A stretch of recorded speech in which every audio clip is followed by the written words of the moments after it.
Ha? Ah, oo, okay lang kami dito. Walang problema. Sigurado ka ba? Kasi wala yung mga tao dito sa labas. Asan yung mga guard? Si Lulu. Baka may ginagawa lang. Kamusta na yung kalagayan mo? Sabi ko naman sa'yo, di ba? Okay lang ako. Kayo nga itong inaalala ko eh. Okay lang naman kami. Huwag ka mag-alala. Kung ganun ba? Sige. Baka pwede mo na ako pumasok sa loob. Gusto ko lang makausap si Catherine. Ha? Sige na, papasukin mo na ako si Catherine. Gusto ko lang makausap. Ay, hindi. Jonas, kasi, nagpapahinga kasi siya. Kasi medyo napuyat kami dun sa kwentuhan namin kagabi. Sige, kung ganun, babalik na lang ako. At kung okay lang sana na hayaan mo muna kaming dalawa ni Catherine na magkaroon ng oras kasi sa tingin ko marami pa kaming dapat gawin na magkasama.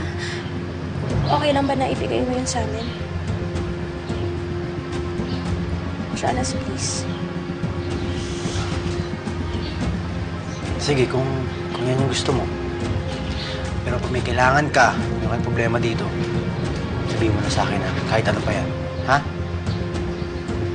Salamat, Jonas.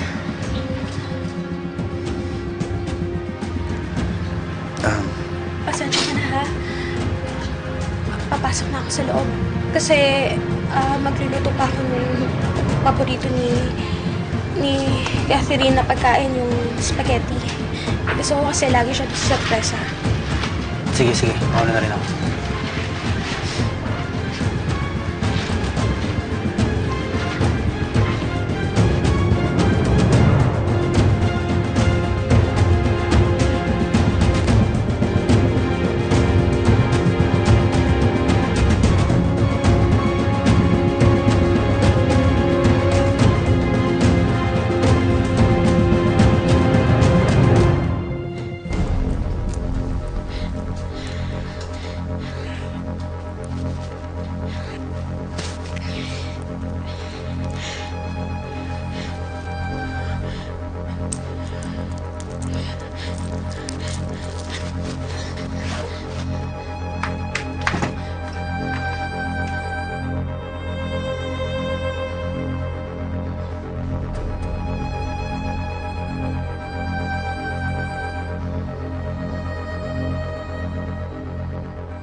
Pinabilib mo ako, Isabel.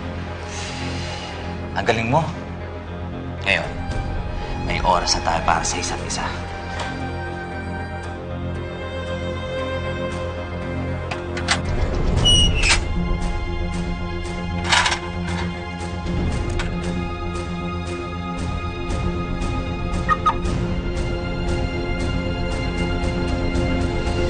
Tito Jonas!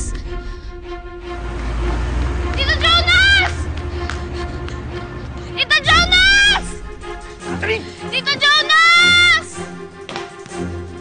Tito Jonas! Tatakang bata ka!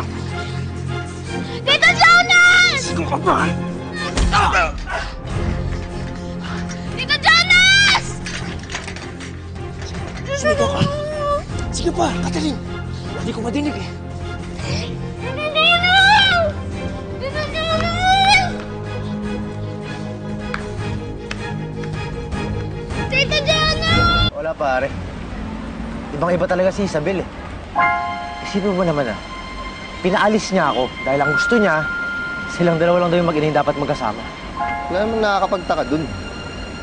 Tagal nila nagsama eh, so gusto niya lang suluhin yung panahon nila sa bata. Pero para paalisin niya ako? Pwede naman pare, tagal na sa inyo yung bata, di ba? Gusto nilang bumawi. Di ba sabi mo nga, si Isabel mismo yung naghahanda ng pagkain ni Catherine? Yun nga hindi ko maintindihan eh. Spaghetti? Hindi naman yung paborito ni Catherine eh. Ang gusto ni Catherine, yung kakanin na niluluto ni Isabel. Pwede naman magbago yung paborito ng isang tao eh. Baka nagbago yung paborito ng pamangkin mo. Tamang hinala ka na naman pare. Pero ngayon nakita mo na si Isabel dun sa bahay, pare, huwag ka na masyado mag-alala. Wala na rin tayong kalaban ngayon. Wala na si Scarlett. Wala lang nga ba talaga?